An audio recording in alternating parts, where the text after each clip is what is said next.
প্রিয় দর্শক, Walton smart fridge presents TVS ইনসাইটে আপনাদের সবাইকে স্বাগত জানাচ্ছি। আমি Sajjadur Rahman. Stella featuring next level. Walton side by side fridge. দর্শক, আমরা সবাই জানি যে ট্রাম্প ট্যারিফ, আমেরিকার শুল্ক নিয়ে আসলে সারা পৃথিবীর ব্যবসা বাণিজ্য কিন্তু এক ধরনের অস্থিরতা, অনিশ্চয়তার মধ্যে যাচ্ছে। কারণ আমরা দেখলাম যে শুরু হয়েছিল 2025 সালের এপ্রিল থেকে। স্পেসিফিক এপ্রিলের 2 তারিখে প্রেসিডেন্ট ট্রাম্প কিন্তু অ্যাক্রস দ্য ওয়ার্ল্ড সব দেশের উপরেই অলমোস্ট সে রেসিপ্রোকাল ট্যারিফ বসিয়েছিলেন। তখন কিন্তু বাংলাদেশের উপরে সেটা 37% ছিল, এবং তারপরে সেটা সব দেশের জন্যই 10% করলেন। যে একটা সার্টেন সময় দিলেন যে এর মধ্যে দেশগুলো আলোচনা করে আমেরিকার সঙ্গে চুক্তি করতে হবে, তা না হলে তাদের উপরে আরবিট্রারিলি কিন্তু আমেরিকা ট্যারিফ বাড়িয়ে দিবে। এবং তারপরে বিভিন্ন দেশ সেটা করেছে, এবং বাংলাদেশ আলোচনা করে কিন্তু সেই ট্যারিফটা 20%-এ নামিয়ে এনেছিল। বাট সম্প্রতি আমরা দেখলাম যে এই ফেব্রুয়ারি মাসের যেটা করলো হচ্ছে যে আমেরিকার সুপ্রিম কোর্ট, তারা কিন্তু প্রেসিডেন্ট ট্রাম্পের যে এই যে শুল্ক সব দেশের উপরে, তো সেটাকে কিন্তু তারা অবৈধ ঘোষণা করেছে এবং সেটা বাতিল করেছে। সো তারপরে যেটা দেখলাম যে প্রেসিডেন্ট ট্রাম্প কিন্তু নতুন করে আবার আর একটা আইনের মাধ্যমে সে প্রথম 10% শুল্ক আরোপ করলো সব দেশের উপরে, আবার একদিন পরে সেটা আসলে 15%। সো এই যে আসলে প্রেসিডেন্ট ট্রাম্পের যে অবস্থানের চেঞ্জ প্রতিটা মুহূর্তে, তো সেটা কিন্তু আসলে সারা পৃথিবীর ব্যবসা বাণিজ্য ইনক্লুডিং বাংলাদেশকেও সেটা খুব সিভিয়ারলি প্রভাবিত করছে। তো এ সংক্রান্ত একটি রিপোর্ট আজকে টিভিএস এর লিড রিপোর্ট ছিল। রিপোর্টটি করেছেন টিভিএস এর সিনিয়র করেসপন্ডেন্ট রিয়াদ হোসেন। দর্শক, আমরা রিয়াদের সঙ্গে আলোচনা করব, আপনাদের সঙ্গে শেয়ার করব যে আসলে এগুলো বাংলাদেশের উপরে কি ধরনের ইম্প্যাক্ট পড়ছে এবং সামনে আরো পড়তে পারে, কি বলছে তারা। সো রিয়াদ, স্বাগতম আপনাকে টিভিএস এ। এই যে আপনার ধরেন যে আপনি রিপোর্টে যেটা বলেছেন যে আমাদের এক্সপোর্ট অর্ডার অনেকটা স্লো বা কোথাও কোথাও হল্টেড, তো এটা আসলে কেন? যদি আমরা বলি যে আগে 20% শুল্ক ছিল, এখন 15% হলো, সো শুল্কটা তো কমলো, কিন্তু তারপর আমাদের এক্সপোর্টারদের উদ্বেগটা কোথায়? সাজ্জাদ ভাই, আপনাকে ধন্যবাদ। মানে খুবই ইন্টারেস্টিং বিষয় যে ট্যারিফ কমছে, তাহলে উদ্বেগ কেন? আপনি খেয়াল করবেন, ইউএস সুপ্রিম কোর্টের আদেশ অনুযায়ী ট্যারিফ থাকার কথা না, রেসিপ্রোকাল ট্যারিফ যেই কজ দেখিয়ে ট্রাম্প প্রশাসন এটি আরোপ করেছে। তো এরপরেই ট্রাম্প প্রশাসন কিন্তু প্রথমে 10, পরে আবার 15% করলো। তো বাংলাদেশ এখন 20% আছে, 20% বলতে পরবর্তীতে 19%-এ ফাইনাল হয়েছে। তো স্বাভাবিকভাবে আমাদের ভালো হওয়ার কথা, কিন্তু প্রবলেমটা হচ্ছে ট্রাম্প প্রশাসন আবার ঘোষণা দিয়ে রেখেছে, বা ট্রাম্প ঘোষণা দিয়েছেন যে ওনার হাতে আরও অনেক আইনি ব্যবস্থা আছে, উনি যে কোনো দেশের উপর যে কোনো ধরনের ট্যারিফ উনি সুবিধা মতো আরোপ করতে পারবেন। আমরা এক্সপার্টদের সঙ্গে কথা বলেছি আমাদের, তারাও বলেছেন যে বিভিন্ন কমোডিটির উপর ট্রাম্পের এখন যে 15%-এর যে ট্যারিফ, সেটি কিন্তু 5 মাসের জন্য, 150 দিন। ওই আইনে বলা আছে যে এটা 150 দিনের জন্য সে আরোপ করতে পারে, 150 দিনের জন্য আরোপ করতে পারবে। তো 150 দিন পরে বা 5 মাস পরে আসলে কি হবে? 5 মাস পরে এই 15% থেকে যদি উনি দেখা গেছে অন্য কোনো আইনি ব্যাখ্যা দাঁড় করিয়ে উনি হয়তো কোনো স্পেসিফিক দেশের উপরে বা কোনো স্পেসিফিক পণ্যের উপরে উনি হয়তো এমন বেশি ট্যারিফ আরোপ করে দিলেন, এখন সেই দেশ যে বাংলাদেশ হবে না কেউ তো জানে না। চীন অথবা ইন্ডিয়া, ভিয়েতনাম, ক্যাম্বোডিয়া, পাকিস্তান, কোন দেশ, যে কোনো দেশ হতে পারে। কি করতে পারেন ট্রাম্প? এইটা নিয়েই আসলে আমেরিকান যারা বায়ার আছেন তাদের মধ্যে উদ্বেগ আছে।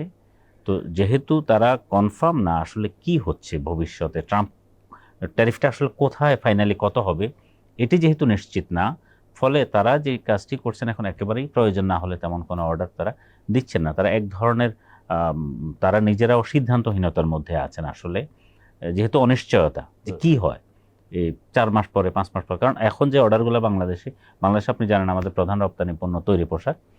তো তৈরি পোশাকের আবার একক বাজার হিসেবে সবচেয়ে বড় বাজার যুক্তরাষ্ট্র, যেখানে $8 বিলিয়ন উপরে আমাদের এক্সপোর্ট হয়।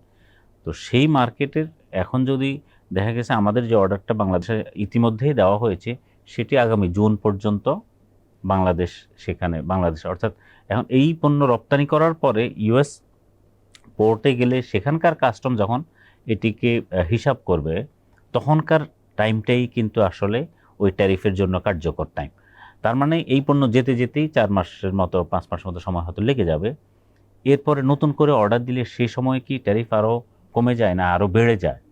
তো ফলে তারা ওই রিস্কটা আসলে নিতে চাচ্ছে না বলেই খুব প্রয়োজন না হলে এখন কেউ অর্ডার দিচ্ছে না, যার কারণে আসলে আমাদের অর্ডারের ফ্লো যুক্তরাষ্ট্র থেকে কিন্তু কম। ধরেন যে এই যে বাংলাদেশের উপরে 20% শুল্ক ছিল, সেখান থেকে 15, তো অনেক দেশের ক্ষেত্রেই তো এটা সবার জন্য এখন 15, তো এটা কিন্তু অনেক দেশের ক্ষেত্রে 20, 25, 30%ও শুল্ক ছিল।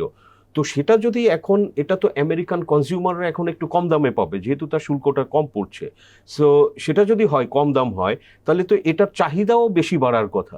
হ্যাঁ। তো এক্ষেত্রে কি বলে হ্যাঁ, আমাদের চাহিদা exporter বেশি বাড়ার বা buyer? কথা। স্বাভাবিকভাবেই আপনার 20% থেকে 15% এসেছে, স্বাভাবিকভাবে এটা তাদের জন্য ব্রিদিং স্পেসই হওয়ার কথা। হুম।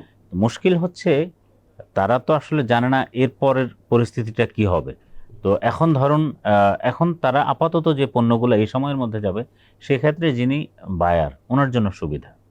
তো আমাদের তো ইতিমধ্যে আমাদের এই অর্ডার হয়েই গেছে, তারা অলরেডি অর্ডার দিয়ে দিয়েছে, বাংলাদেশ পণ্য অলরেডি পাঠিয়েছে শিপে অথবা পাঠানোর প্রিপারেশন নিচ্ছে, এগুলোর নিয়ে কিন্তু খুব বেশি আর কিছু নাই।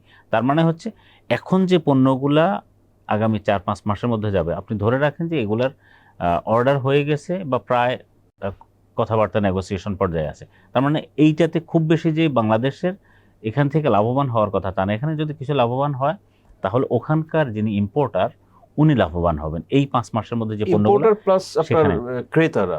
হ্যাঁ, ক্রেতারা। এখন প্রশ্ন হচ্ছে যদি আপনার এইভাবে এই ট্যারিফটা থাকে, ইভেন 15% যদি ভবিষ্যতেও থাকে, মানে স্টেবল থাকে সে 1 বছর, 2 বছর, 5 বছর, বাট এটা হ্যাঁ। 5 মাস পরে কি হবে হ্যাঁ, নোবডি 5 মাস নোস। পরে কি হবে? এখন যদি সবার জন্য সমান হয়, বাংলাদেশ কিন্তু সম্প্রতি কিছুটা সুবিধাজনক অবস্থানে ছিল ছিল একটা অনেক কারণে। প্রতিদ্বন্দ্বী আপনি দেশ জানেন থেকে। যে ইন্ডিয়ার উপরে কিছুটা বেশি ট্যারিফ ছিল, চীনের উপরে অনেক বেশি ট্যারিফ ছিল, যার কারণে আমরা যদি আমেরিকান যে সমপরিমাণ। হ্যাঁ আমেরিকান যেই তাদের ওটেক্সা, তাদের যে অ্যাপারেল ইম্পোর্টের যে হিসাব রাখে যে প্রতিষ্ঠানটি, তাদের একটা তথ্য আমরা দেখলাম যে গত বছরের আমরা নভেম্বর পর্যন্ত তথ্যটা পেয়েছি, জানুয়ারি থেকে নভেম্বর 11 মাসে আপনার চীন থেকে তাদের ইম্পোর্ট কমেছে 32%। হুম। একই সময়ে বাংলাদেশ থেকে কিন্তু ইম্পোর্ট কমেনি, বাংলাদেশ থেকে বেড়েছে অন্য দেশগুলোতে। তার মানে হচ্ছে চীনের উপর বেশি ট্যারিফ থাকার কারণে এই সুবিধাটা বাংলাদেশ সহ অন্যরা কিছুটা হলেও পেয়েছে। এখন যদি সবার জন্য সমান ট্যারিফ হয়ে যায় তাহলে তো আবার এই মানে স্বাভাবিকভাবে বাংলাদেশ একটু বেশি প্রতিযোগিতা, কারণ তখন চীন আবার বেশি অর্ডার পেতে শুরু করবে Right. যদি সবার জন্য সমান হয়। তো ফলে এটি একটি বিষয় আছে যদি আমাদের সবার জন্য সমান হয়। আরেকটি হচ্ছে আনসার্টেনটি। এই দুটি কারণে আসলে ওই যে যেটি বললাম, ইউএস বায়াররা এক ধরনের সিদ্ধান্তহীনতার মধ্যে তারা আছেন। আমাদের যে এক্সপোর্টাররা তারা কি বলছে যে তারা আমেরিকান ব্র্যান্ড বা বায়ারদের থেকে কি ধরনের কোয়েরি বা প্রশ্ন পাচ্ছে এই যে ট্যারিফ নিয়ে কি বলে? আমাদের কেবলই তো আপনি জানেন গত শুক্রবারই সুপ্রিম কোর্টের ডিসিশনের Right. পরেই ট্রাম্প শুক্রবার শনিবার 2 দফায় উনি সিদ্ধান্ত নিলেন। এরপরে রোববার তো বন্ধই, যুক্তরাষ্ট্রের জন্য তো রোববার বন্ধ, সোমবার কেবল হয়তো একদিন পাওয়া গেল, তাদের জন্য কিন্তু আজ সোমবার রাত এখন। তো সেই হিসাবে এখন আজকে বা কালকের মধ্যে আরও 2-1 দিন গেলে হয়তো পরিস্থিতি বোঝা যাবে যে তাদের ইউএস বায়াররা কীরকম রিয়্যাক্ট করছে। তবে প্রাথমিকভাবে আমাদের বায়াররা যেই যতটুকু প্রাথমিক আলোচনা করেছেন যে তারা এখন ওয়েট অ্যান্ড সি মোডে তারা আছেন। এখানে আরেকটা বিষয় আছে, ইউএস বায়াররা যারা ইতিমধ্যে বাংলাদেশের বাইং হাউসগুলো, আপনি জানেন অর্ডার কিন্তু বাইং হাউসের মাধ্যমে অনেকেই অর্ডার দেন নানানভাবে, সরাসরি কেউ অর্ডার দেন, কেউ বাইং হাউসের মাধ্যমে দেন। এখন যারা 20% ট্যারিফের সময় হিসাব করে বাইং হাউসের মাধ্যমে অর্ডার দিয়েছেন, এখন যেহেতু 15% হয়ে গিয়েছে, ফলে তারা কেউ মেইল দিচ্ছেন বাইং হাউসগুলোকে যাতে এই প্রাইসটা এখন আবার কমানো হয়।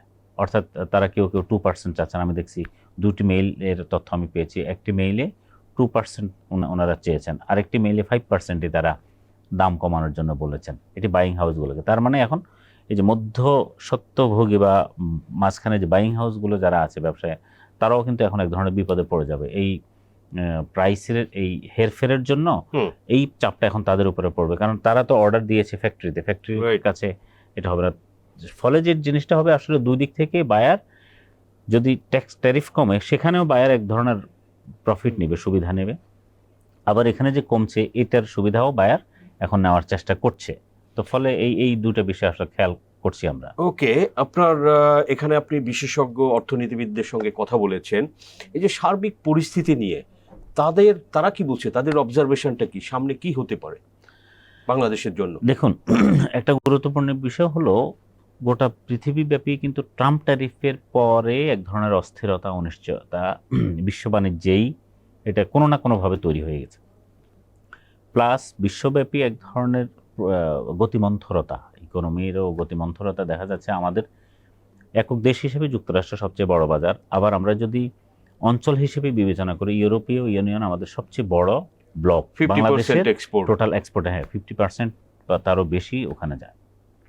এখন আমরা খেয়াল করছি ইউরোপেরও, যুক্তরাষ্ট্রের পরে কিন্তু আমাদের একক দেশের সবচেয়ে বড় বাজার হলো ইউরোপের জার্মানি। আমরা খেয়াল করলাম গত বছর আমাদের জার্মানিতে রপ্তানি কমে গেছে। জার্মানির পরে ফ্রান্স, ইতালির মতো কিছু কিছু দেশ আছে, স্পেন, এইসব দেশে আমাদের রপ্তানি কমে গেছে। কিছু দেশে ইউরোপে আমাদের রপ্তানি বেড়েছে, কিন্তু কিছু দেশে মিক্সড। তার মানে হচ্ছে আমাদের ওভারঅল ইউরোপে আমাদের পরিস্থিতি ভালো না। এটা দুইটা কারণ হতে পারে। একটা হচ্ছে তাদের চাহিদা খুব বেশি বাড়েনি, এটি একটি বিষয়, মানে যেরকম বাড়ার কথা ছিল। আরেকটি কারণ হচ্ছে ইউরোপের ট্যারিফ বেশি হওয়ার কারণে চীন, ইন্ডিয়ার মতো দেশগুলো কিছুটা বাজার ধরার জন্য তারা ইউরোপে গিয়ে চেষ্টা করেছে সেখানে পুশ করতে, এবং ডিসকাউন্ট রেটেও নাকি তারা বিক্রি করছে, প্রোডাক্টের প্রাইস কমিয়ে দিয়ে তারা চেষ্টা করেছে এক্সপোর্ট করার জন্য। ফলে সেখানেও বাংলাদেশ এক ধরনের প্রেশারে পড়েছে। আপনি জানেন আমাদের সবচেয়ে বড় রপ্তানি পণ্য যেহেতু আমাদের তৈরি পোশাক, আমাদের টোটাল রপ্তানির 85%-এর মতোই পোশাক এবং টেক্সটাইল মিলিয়ে। তো সেখানে আমরা যদি এরকম একটা আনসার্টেনিটির মধ্যে পড়ে, এটি কিন্তু আমাদের এক্সপোর্টের জন্য আসলে একটা আপনি অনিশ্চয়তা বলতে পারেন, বা আমরা একটা এক ধরনের বাজে সংবাদই বলতে পারি। এটি অর্থনীতিবিদরা কি এরকম কিছু বলছেন যে আসলে বাংলাদেশের কি করা উচিত, কি করা দরকার? একটি বিষয় হচ্ছে যেমন রেসিপ্রোকাল ট্যারিফ নিয়ে আমাদের গভর্নমেন্ট লেভেলে যে তাড়াহুড়ো করে যুক্তরাষ্ট্রের সঙ্গে যে চুক্তিটা হলো, ইন্টারিম সরকার একদম শেষের দিকে 11th আওয়ারে একদম শেষের দিকে এসে যে চুক্তিটা করলো, এটি আসলে ঠিক হয়নি বলে তারা বলছেন। তারা বলছেন যে অন্যান্য অনেক দেশগুলোই কিন্তু অপেক্ষা করছিল, তারা ওয়েট অ্যান্ড সি। 5-6টা দেশ করেছে আপনি। তো সেখানে আমরা এত তাড়াহুড়ো করে চুক্তিটা না করে, কারণ আমরা এটাও তো জানি যে এই বিষয়টা ইউএস এর আদালতে আছে, তো সেখান থেকে কি সিদ্ধান্ত আসে সেটার জন্য আমরা একটু দেখতে পারতাম, অপেক্ষা করতে পারতাম, এত তাড়াহুড়ো না করে। এখন একটা চুক্তি হয়ে যাওয়ার পরে কেউ কেউ বলছেন আমরা এখন চুক্তি কার্যকর না, আমরা চাইলে চুক্তি থেকে এখন বের হয়ে যেতে পারি, বা চুক্তিটা এখন অটোমেটিক বাতিল হয়ে গেছে। আবার কেউ কেউ বলছেন যে না, এটি বাতিল হয়নি। ট্রাম্প প্রশাসন যেহেতু চুক্তি তার আলাদা বিষয়, এটি আইনের ওই যেই ইস্যুতে হয়েছে সেটি একটি চুক্তি, আর একটি ফলে চুক্তি বাতিল হবে না, এরকম দুই ধরনের কথা আছে। তার মানে এখন এক ধরনের জটিলতার মধ্যে কিন্তু আমরা আছি। তো বাংলাদেশ চাইলে এখন নেক্সট গভর্নমেন্টের উপর, নেক্সট গভর্নমেন্ট কিভাবে এটিকে হ্যান্ডেল করে, ডেফিনেটলি খুব সিনসিয়ারলি অলরেডি তো নতুন সরকার ক্ষমতায়, নেক্সট গভর্নমেন্ট মানে নতুন সরকার, এখন সরকার আসলো, ফলে তাদেরকে বিষয়টা দেখতে হবে। কিন্তু একটি সুযোগ আমাদের জন্য ছিল যে এটিকে একটু ঝুলিয়ে রাখা, তাহলে আজকে আমাদের হয়তো এত টেনশনের মধ্যে পড়তে হতো না। যাই হোক, সব কিছু মিলিয়ে এখন আমাদের আলোচনার মাধ্যমে এই বিষয়টিকে সুরাহা করতে হবে বলেই তারা মনে করছেন। এবং আমাদের আসলে দেখতে হবে যে আমেরিকাতে প্রেসিডেন্ট ট্রাম্প আর কি কি করেন এই সুপ্রিম কোর্টের রায়ের পরে। তো ওকে, রিয়াদ হোসেন, আপনাকে অসংখ্য ধন্যবাদ টিভিএস ইনসাইটে সময় দেওয়ার জন্য। আপনাকে ধন্যবাদ। দর্শক, আলোচনা করলাম ট্রাম্পের এই শুল্ক নীতি কিভাবে আসলে বাংলাদেশ সহ সারা বিশ্বকে প্রভাবিত করছে এবং অনিশ্চয়তা তৈরি করছে, যেটা কিন্তু আলটিমেটলি আসলে বাংলাদেশের মতো ইকোনমি যারা খুব আমরা এক্সপোর্ট ইম্পোর্ট ইন্টারন্যাশনাল ট্রেডের উপরে খুব ডিপেন্ডেন্ট, তো সেক্ষেত্রে কিন্তু আমাদের এখানে সব ক্ষেত্রে আসলে প্রেডিকশন করা যে সামনে কি হবে, তো একটা প্রোডাকশন তৈরি করতে কিন্তু অনেক সময় লাগে। র মেটেরিয়াল ইম্পোর্ট থেকে শুরু করে ফিনিশ গুড সেটারে বিশ্ব বাজারে পৌঁছে দেওয়া, এটা কয়েক মাসের ব্যাপার। তো সামনে কি আসতে পারে এই অনিশ্চয়তা কিন্তু আসলে টোটাল এই প্রসেসটা, সাপ্লাই চেইনকে কিন্তু আসলে প্রভাবিত করতে পারে। তো আমরা আশা করি আমাদের পলিসি মেকাররা, নতুন সরকার ক্ষমতায় এসেছে বিএনপির নেতৃত্বে, তো আশা করি তারা বিষয়টাই দেখছে এবং অ্যানালাইজ করে বাংলাদেশের জন্য আসলে যেটা ভালো সেই রকমের সিদ্ধান্ত সামনে নেবেন। দর্শক, আজকে এ পর্যন্তই। আমাদের আলোচনা ভালো লাগলে লাইক করবেন, শেয়ার করবেন। আপনাদের সবাইকে ধন্যবাদ।